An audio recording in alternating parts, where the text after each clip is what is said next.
All right, how's it going, everyone? Dylan and I, we're back podcast. Um, Dylan last week or 2 weeks ago now, was busy interviewing for a position with the Jacksonville Jaguars. So, gonna knock on wood, hope he gets that position. My buddy Nick Valdez filled in for him, Eagles fan, so he was pretty happy with the Super Bowl. So in this video, we're going to talk about Super Bowl, see how long that takes us, and then we're going to talk about just the NFL season in general after that. So obviously the Super Bowl, I don't like either team, but I was a very happy man because I fucking hate the Chiefs, as we all know. So that was so satisfying, that game. I mean, it played out like it should have on paper. On paper, the Eagles were the far better team. I don't think anyone expected a blowout like that, though. I figured even if the Chiefs had won, it would have been close. I did not really expect a blowout, especially as big of a blowout as it was. But I'm happy it played out that way. Yeah, I mean, exactly. Like, what a game that was for the Eagles. I mean, like, as a Chiefs fan, that's like, oh my gosh, like, I just watched an absolute slaughter, right? And, from the start of the game, it seemed like the Chiefs had the right game plan, right? So they were trying to stop the run. And this entire game, they really put an emphasis on stopping the run. They did a really good job with that. Saquon Barkley finished with 25 carries for 57 yards, right? That's an average of 2.3 yards per carry, which is insane. So they did a really good job stopping the run. The only problem is it opened up things downfield, right? I know we saw, a deep pass to, AJ Brown earlier in that game, and they called OPI or whatever it was, but I know it's crazy, but they also did a really good job of just airing it out, and Jalen Hurts did a really good job of putting the ball in his playmakers' hands and letting them do what they need to do. Um, he had a really good pass to Devontae Smith later in the game. He did a really good job just doing what he needed to do to come out with the victory, and the score proves it. And Eagles were the best team. I think that's exactly what we were talking about. I think the Eagles were the better team on paper in every position. But, with the three-peat, the Patrick Mahomes, the coaching, we were a little concerned with that. But it seemed like the Eagles did what they needed to do to come out the victory, and Eagles are Super Bowl 59 or 59 champions. Yeah. Yeah, like you said, the Chiefs defense. I mean, they played the run very well. Saquon had 2.3 yards per carry, you just said. I mean, I think his biggest rush was like 7 yards or something like that. It was just grinding it out every time. But like you said, the problem was it opened up the passing game for the Eagles because if you're gonna, not that the Chiefs like completely sold out to stop the run, like stacked the box, just like disregarded the pass. But obviously their priority was stopping the run with Saquon. And even though Hurts kind of had a good game rushing too, he was their leading rusher, if I remember right, at least. Um, but I talked about it in my Super Bowl preview video. If you're gonna sell out to stop the run, it's gonna leave Brown, Goddard, and Smith probably one on one, and the Eagles absolutely feast in man coverage with those guys. So that was kind of the problem. Um, the Chiefs defense though was weird. Like I don't think Chiefs defense played a good game, but I don't think they played nearly as bad. Like if a team allows 40 points, it's like the defense, it's like, all right, they must have just played god awful. I don't think the Chiefs defense played completely god awful, but they didn't play good. Um, but it's weird. The Chiefs defense, I think they played like a C minus type of game, not like an F game.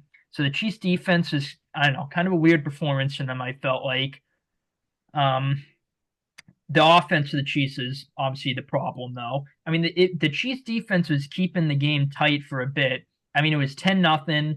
Mahomes throws the pick six, and then even when they were down 17-0, I was still like, all right, I'm not too confident. And then when they went up 24-0, I'm like, okay, yep. I'm like now, and neither of those were on the defense really. The pick six obviously wasn't, and then the second interception they were set up right at the goal line. I mean, technically it's on the defense, but like not really. So the Chiefs offense is definitely the issue this game. protection specifically. Yeah, absolutely. Protection. I mean, that defensive front is insane. You have, um, Jalen Carter, you have Jordan Davis, you have, Nolan Smith on the edge. You have all these guys on the edge that are just, beating up on that offensive line, which is something we really haven't seen a lot this year, but it's something that worked for the Eagles in this game. The battle in the trenches really determined the outcome of this game. And it's so deflating as a defense when you get set up in bad field positioning on the offensive end if you're the defense and like you said the Eagles picked it off and bad field positioning on the defense, they're already in field goal range. As a defense, it's very deflating because you can go 3 and out and they still somehow get points on the board. And it's just something that as a player, it just kills you. I mean, it really does. So I think at this stage in the game, it was getting out of hand. They scored a couple times. It just seemed like it was all downhill from there. And it seemed like Kelsey was a little bit out of it. I saw a lot of like him just kind of giving up, being like, well, we won 2 Super Bowls already. Like that's like the mentality is like it's so hard to really like three-peat in the NFL because at a certain point you're like, oh yeah, we lost. Like, we won 2 already. But Eagles came in hungry. I mean, that team had a lot of guys that didn't win a Super Bowl and lost that previous Super Bowl to the Chiefs 2 years ago. So they had a lot of guys that were hungry and ready for the win. They played on that fraudulent field at the first Yeah, Super Bowl where everybody was slipping all over the field. It was a complete shit show. So they came out ready and they said, we're the better team and we're going to prove it today. And that's exactly what they did there that day. And it was just an absolute slaughter fest. I know you were enjoying it. And I know everybody else that hated the Chiefs also loved to see it. I think a lot of seemed like justice was served for the Taylor Swift uh, fan base and stuff. But yeah, I would say that Eagles played 10 times better, 10 times better than the Chiefs. And um, that that's pretty much all I got for the game with the Eagles end. yeah. Yeah, you mentioned earlier but the AJ Brown, the OPI they called. And going into the game, I was like, all right, I'm gonna be interested to see how this game is officiated because A, it's the Super Bowl. Usually, they let the players play. They don't call something unless it's like egregious. Obviously the last game of the year, biggest game of the year. And especially B, the Chiefs, everyone just talking about how the refs are on their side, it's rigged, just everything like that. And I'm like, I'm gonna be interested to see how this gets officiated. First series of the game, what, like 6 plays in, big fourth down conversion, and they call an OPI on Brown. I'm like, here we go. I'm like, here we go already with the fucking refs bailing the Chiefs out. And then I don't want to say the Eagles got a couple makeup calls, but they got some. I mean, I think they were the correct calls. It was just the Chiefs just making mistakes that they typically don't make, like the Goddard that led to the opening touchdown of the game. That was one. It was like 2nd and 20. The Chiefs blew the screen up. They got an unnecessary roughness, led to Eagles points, like stuff like that. Usually, stuff like that is what was benefiting the Chiefs earlier in the year. And then like Hopkins dropped a pass like when they were going down the field. I'm like, stuff like that. I'm like, it is so satisfying to see because I think the Chiefs had the single luckiest season in the history of sports and everything that they got. And I'm like, the things like that happened for them or happening against them in the Super Bowl. And I'm like, it is so satisfying to see. But yeah, after that OPI, I immediately went on Twitter and I saw rigged was like the top in the top trend. I'm like, yeah, here we go. Here we go. And Yeah, and that's another thing too is I saw a lot of favorable calls for the Eagles in that Washington game, I feel like. I think we saw a lot of that with AJ Brown pushing off Marshawn Lattimore's helmet. There was some ticky-tacky calls with that too. So, I grew up hating the Eagles, and I hated them even more when Saquon Barkley went there. And it just seems like over the years I hated the Eagles so much because when in 2020 they let the Commanders win and take the division. In 2021 they took Devontae Smith from us when The Cowboys and the Eagles made a deal, jumped us, and they took Devontae Smith when we were going to take Devontae Smith. And in 2022, 2019 or something like that, I went to the Giants game. It was just all bunch of Eagles fans there chanting the stupid song. I couldn't stand it. And it's just, and then they go back to the Super Bowl. It's just, I can't stand this team. I hate this. I hate the state. I hate the fans. I hate everything about the Eagles. So I've been very biased against them for years. But um, I mean, they just kicked the Chiefs' ass, and it was bad. Like, it was like, I was watching that game when it was to 27-0, and I didn't even want to watch it anymore. Like, because it just didn't seem like the Chiefs wanted to be there. It seemed like they were just waiting for the game to be over at that point. And it was just a slaughter. And it was something that I didn't even want to watch because I was going for the Chiefs. I was probably very few select fans that were going for the Chiefs. But yeah, I couldn't stand watching that game. The defense on the Eagles played incredible. And the offense played what they needed to do, and they did what they needed to do. Patrick Mahomes, there was something off about him. It looked like he was really rattled in the pocket for most of that game, and it forced him to just make turnovers and unforced errors. And I know you were talking about how Chiefs had the luckiest like season. I mean, if they were, I mean, there should be no way that they should have been favorites in this game. I mean, they could have been easily underdogs. I mean, before the game, the Eagles were plus 100, and some sports books even had them like plus 105. They looked like a minus 400, 500 team, and maybe even more than that. It literally looked like the Ravens versus like the Titans or something like that. It looked like an absolute beatdown.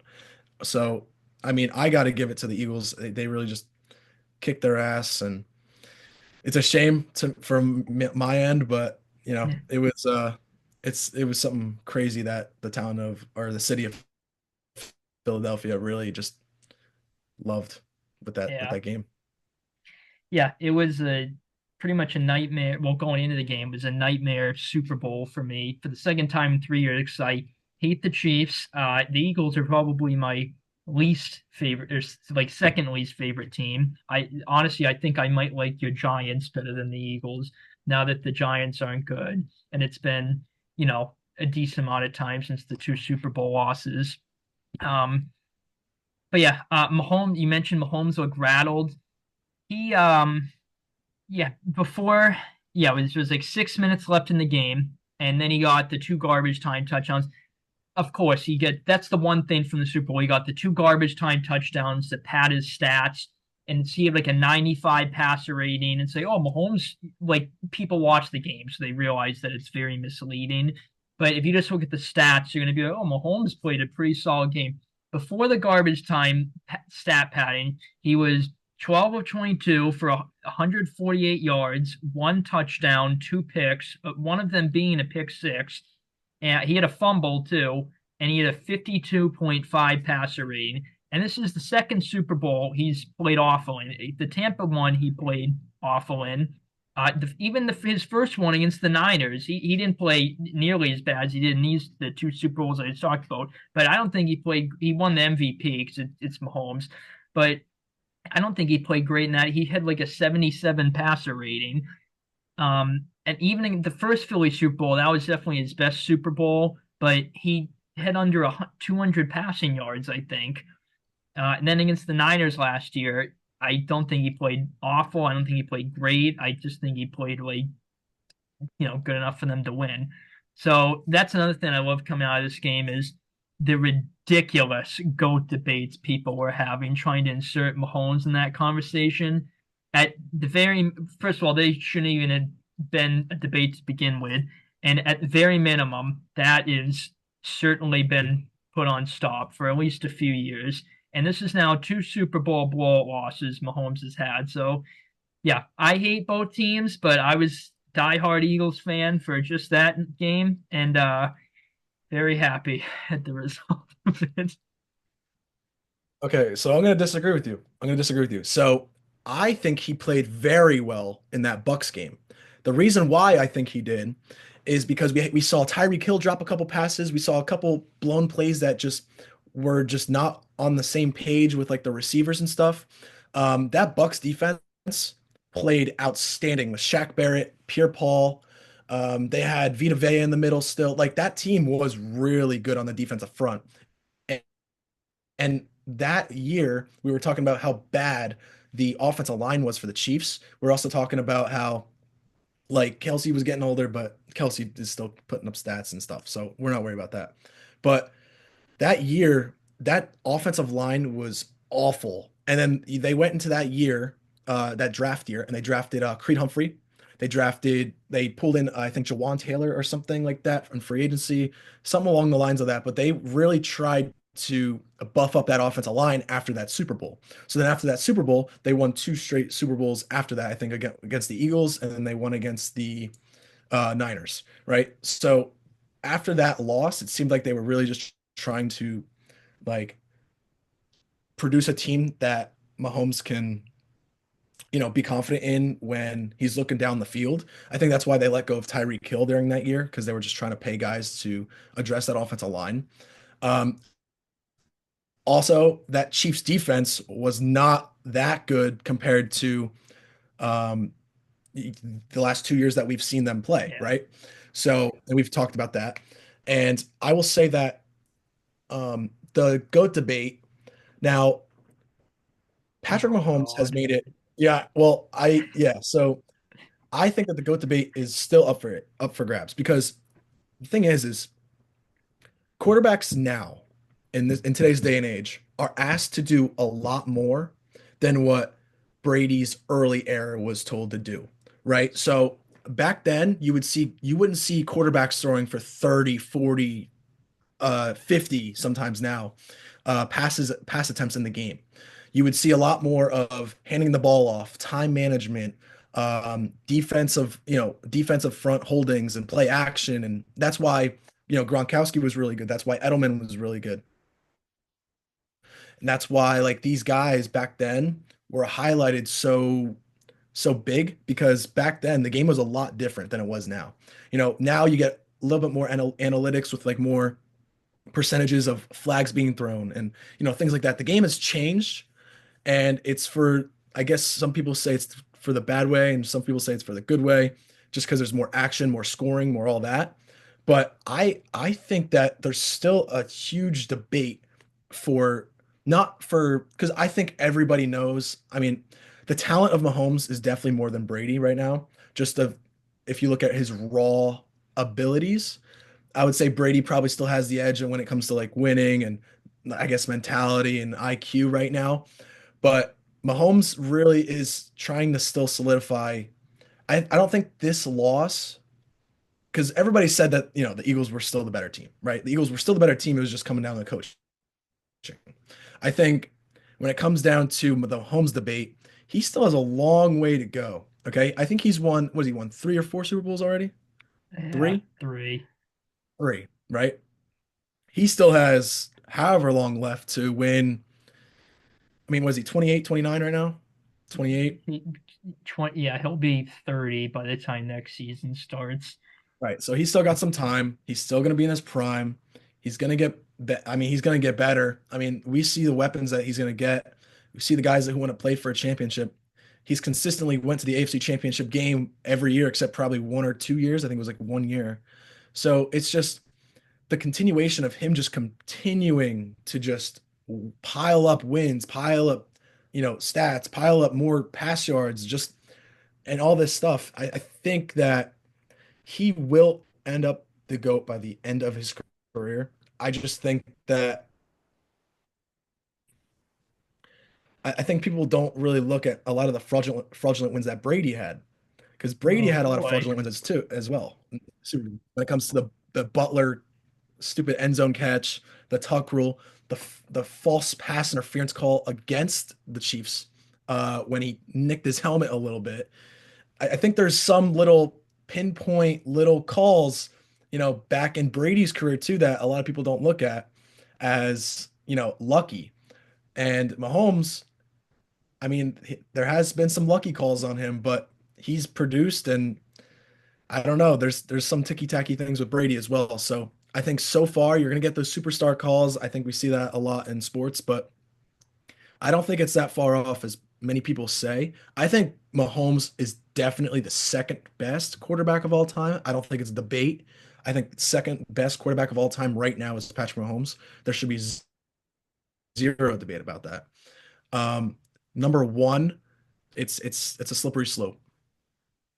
Yeah, well, the second best quarterback ever is obviously Drake May, but that'll be another debate. Or Mac Jones, 2021 Mac Jones at least, rookie year Mac Jones. Um, yeah, so I mean, the people I still see, well, now that like right after the game, it was kind of, like don't even put Mahomes in the Brady conversation like ever again, right after the game. Which I don't even think it should have been a conversation to begin with, like I was talking about. But now that it's been what, like a bit more than a week and a half after the game, uh, people are starting to their emotions are coming back from neutral. The very little I see people like on social media sticking up for Mahomes, they're saying that uh, he's 3-2 in the Super Bowl. Brady was 3-2, and then they keep comparing like Brady's first 7 years to Mahomes's, and they show all the stats that Mahomes is on pace. But the thing is, Mahomes is going to have to keep this up for however many more years. Brady played till he was 45. Is Mahomes really going to play another 15 years? And here's another thing: Andy Reid is almost 70. How long is he going to coach for? And again, maybe they'll get another stud head coach, maybe another offensive genius like Andy Reid, probably not as good as Andy Reid, obviously.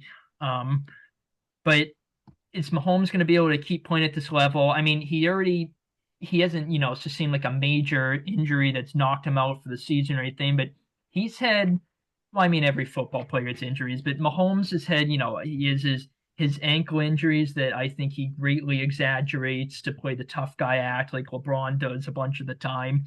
Uh, he got dinged up at the concussion against the Browns in the divisional round 2020. I feel like he's had more injuries than like Brady has.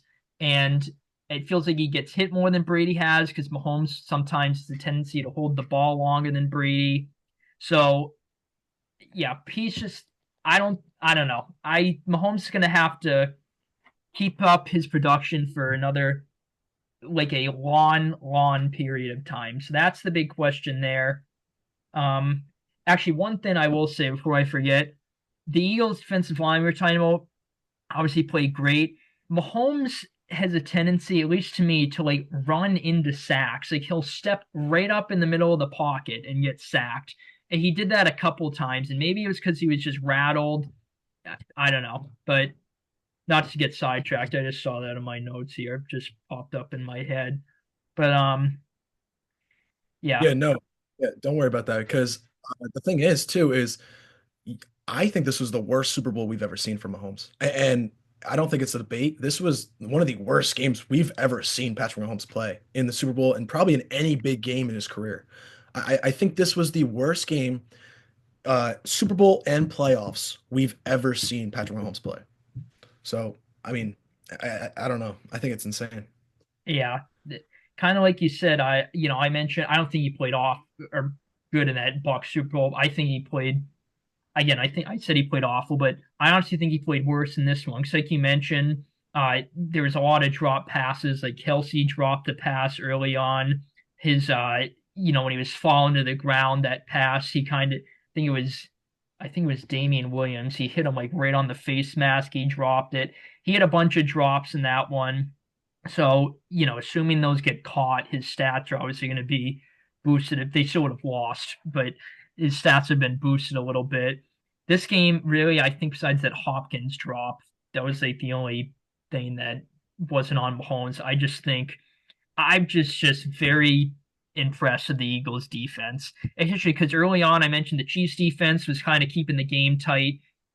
It was 10-0.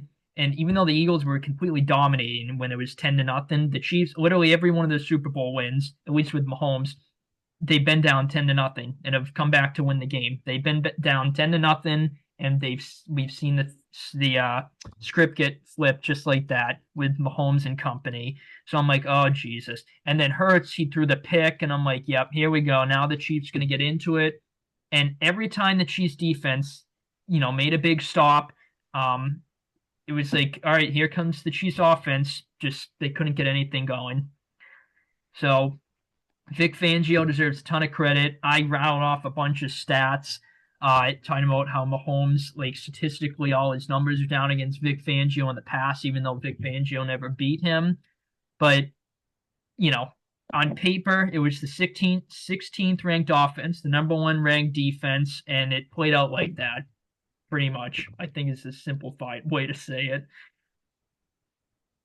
Yeah, absolutely. Vic Fangio deserves a ton of credit. When you shut out a team, I think it was, what did they shut them out in the first half or something like that? It was like Yeah, 27. I don't yeah, even know what the half score 24 was, but nothing. I mean, it was not, I mean, it was crazy. I mean, Vic Fangio deserves a ton of credit for how he managed that entire game. That he didn't allow the Chiefs to get into a groove until it was the last 2 minutes of garbage time, and then some spectacular miracles happened for fun. But beside, like literally, there was nothing. Mahomes was held to nothing. You said it before. He had like a 54 passer rating, something crazy. But no, it was an easy win for the Eagles. And they're celebrating, and the streets of Philadelphia are packed. And if they're not burnt down by now, then they're rebuilding. Yeah, that's I mean, even though it was garbage time, well, the game was pretty much over even at the end of the third quarter. The Chiefs, the one touchdown they got when the Eagles weren't just either had the backups in or just weren't playing like full prevent. Worthy caught it. He caught another touchdown like right at the end of the game. That's, I guess, two positives. Obviously, not many of your Chiefs fans from this game. Your defense didn't play like super god awful, and Xavier Worthy looked like Tyreek Hill that game. And obviously, he was a rookie this year. It seems like he just got better and better as the year went on. So he could be a stud next year. So I guess if you're looking at positives to the Chiefs, there you go. You get Worthy having a good game. But yeah, it So I'm gonna put out a big hot take here. You ready?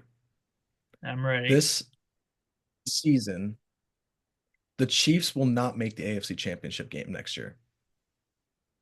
So That's I I actually don't think that's a ridiculously hot take because even though it sounds like it because you mentioned it earlier, Mahomes at minimum has made the conference championship every year he started. His rookie year was when Alex Smith was still the QB. That was when they blew the big lead to the Titans. But with Mahomes as starter, they made at least the conference championship every year. Even though Sean McDermott knew how to call a defense with 13 seconds off, they would have been eliminated in the divisional round that year, but that's okay. I think the Chiefs are in serious, like, how do I phrase this? I think there's a good chance they could regress next year. And, like, I don't think they're going to go like 0-17 or like, I think they'll be fine. They'll make the playoffs, but without seeing their schedule, I think they could be kind of like they were in 2023, like a 10, like they won 11 games 2023, but I could see them being like a 10 to 12 win team, like a lot of ugly wins. They have some bad blowout losses because I mentioned this year, I think a lot of their wins, they got extremely lucky to win those games. And I do not think at all they deserve to be a 15 win team. Like, I think you take away those lucky wins, they're probably around like an 11-ish win team, somewhere around that range. And it looked like it in the Super Bowl. My one of my good friends, Nate, I was talking to him about the game. He said it looked like a team that had no business being in the Super Bowl. I'm like, that is a great way to put it. And they have a tough schedule next year. Again, obviously, we don't know like week to week who their opponents are, but looking at their opponents in general, they got all the division winners. They get like Cincy. Actually, I don't know. They play Cincy. I know they play Buffalo, Baltimore. Um, they play a lot of difficult teams. And coming off a bad Super Bowl loss, we saw it in 21 after they lost to the Bucks. They ended up going 12-5 that year, but at one point they were 3-4. And it's like, what the hell is going on with this team? So I could see them having a year like that. Sorry, not to take away from your point. I just want to ramble No, that's there. exact. It's perfect because it leads right into what I'm gonna say. Is they also verse the NFC East next year. So they're gonna verse Dallas, they're gonna verse the Eagles, they're gonna verse Washington, and they're gonna verse whoever the hell else is in that division. But but no, I'm gonna Say say their one that free win. No yeah, offense. there's the one we'll give them the Giants next year. But I will say that the Commanders are going to look like a powerhouse next year because Jaden Daniels is on that rookie contract and they have over $100 million in cap space. So if they want to win a Super Bowl, they just made it to the divisional. They're going to want to pay a lot of people to try to come to Washington and revive that entire organization. And you're going to see guys, you're going to see big superstar contenders wanting to go to that team. And I think that the Washington's going to be a powerhouse in the NFC next year. It's going to be probably Washington. It's probably going to be Eagles. It's probably going to be the Cowboys, probably getting Dak back, probably going to get a little better as well. We don't know how the young Green Bay Packers team's looking next year. There's a lot of contenders in the NFC, but there's even more in the AFC. I think when you have the Ravens, you have the Bills again as always. You still have the Chargers, who are probably really pissed off of that Texans loss. Yeah. You have the And they get Texans, money. you have the Bengals. Yep. You have the Bengals who are an absolute shit show with their defense, but they're going to find a way to improve. And they're going to franchise tag T. Higgins, which is Yeah. insane for the second straight year. Then they have, that entire AFC North division's pretty good still. Steelers are good. Um, Jags, do they make a comeback for something? I don't know. I know they just got a new coach, a new general manager. Uh, but there's a lot of teams that can compete in the AFC, and the AFC has been just waiting and waiting for an opportunity like this. And who knows what's going to happen with the Chiefs. So I can see the Chiefs having like the Minnesota Vikings type of year that they had in 2022. The Minnesota Vikings, they won like 11 straight, 12 Yeah. straight close games. That's why when I was a Giants, I mean, we were versing the fraudulent Minnesota Vikings team. So I was very excited to see that. And I think that's how you can compare the Chiefs season to this year, to the Vikings 2022. But it's gonna be a very competitive year next year. And we're gonna see a lot of those younger teams on the come up, and it's gonna be very close. It is. Yeah, that's a good comparison you made with the 2022 Vikings, meaning all those, they had like record one score games. Like every week they're going out of the wire and they're winning all of them. Yeah, the Chiefs have the NFL record for that. They broke, of course, my team's record for it. The most one position like wins consecutively. That's going to have to rear its ugly head for the Chiefs, like meaning, they're going to have to get the shit end of it where they lose the one possession games. And yeah, that 2022 Vikings team, next regular season, they started off 0-3. Every one of those three games went right down to the wire, and something very, I don't want to say unlucky, but like unfortunate happened for them in those games. Um, so, yep, I could see that playing out for the Chiefs. I would love for it to play out that way, actually. Hopefully they just go 0-17. That'd be even better. But yeah, the AFC, like you just said, it feels like, it's been the Chiefs like every year seemingly, but you know, you figure one team's gonna step up eventually. And you just listed off, reasons for each team. It feels like the AFC is just getting better, and the Chiefs are kind of just due. And then the NFC is pretty stacked too. A lot of young teams. You mentioned the Commanders, the Packers. Yeah, exciting, exciting time. And just hopefully the Chiefs, God help me, just hopefully they just don't make it again next year. Or I'll be locked into an insane asylum, I think. Yeah, and we didn't, it's funny, we didn't even mention the powerhouse in the NFC, including the Lions. The Lions um, are still very big about everything that has to out. The Bears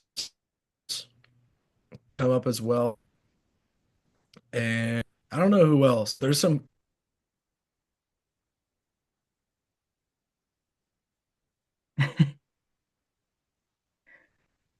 We back. You hear me?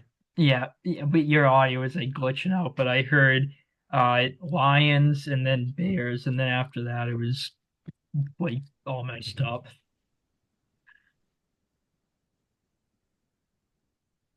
Okay, yeah, yeah. That's all I said too, because I saw it was like glitching in and out. So I was like, okay, Lions and the Bears. Yeah, when they just got Ben But yeah, Johnson there's some too. good teams that in the NFC this year. Yeah, Yep, exactly, exactly. And I think the Bears next year are gonna. I was very high on the Bears this year. I think that they're gonna just catapult into another great season next year. I think they're gonna have a really good season next year. I think Caleb Williams is gonna take his next step and develop a little bit better than what he has been. I think that offensive line is going to get absolutely revamped by a top 10 player. I think the Bears are going to get an offensive lineman with the first pick in the draft in their first pick. I think it's either going to be I think it's probably going to be Will Campbell because he has uh, they need interior guards, and I think that Will Campbell, I know he was a tackle. I think he's going to slough inside into the middle.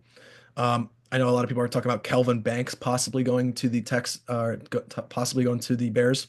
But I think Will Campbell has been a five-star recruit his entire career in college and in high school. I think that this guy's going to be a stud, and I think they might go with that route. So you're looking at interior offensive lineman for the Bears. You're looking at offensive line help for the Bears. I think you have the weapons still. You still have O'Doomsday. You still have Keenan Allen, and you still have DJ Moore. So that's going to be a tandem for the next couple of years, and I think the Bears are going to be one of those bigger contenders in the future.